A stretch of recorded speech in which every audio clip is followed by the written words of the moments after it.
Kerala court సంచలన తీర్పు వెలువరించింది. బీజేపీ నేత లాయర్ రంజిత్ శ్రీనివాసన్ హత్య కేసులో 15 మంది దోషులకు మరణశిక్ష విధిస్తున్నట్టు ప్రకటించింది కోర్టు.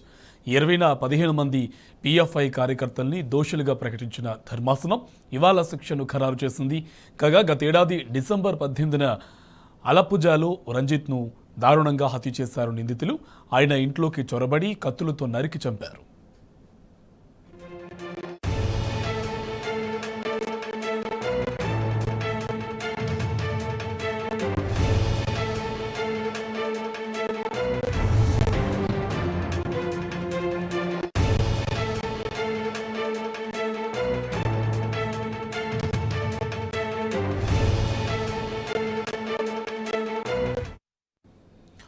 కేరళ కోర్టు సంచలన తీర్పు వెలువరించింది.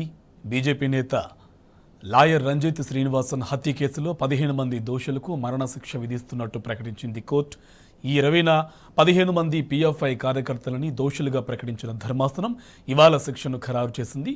కాగా గత ఏడాది డిసెంబర్ 18న అలప్పుజాలో రంజిత్ను దారుణంగా హత్య చేశారు నిందితులు.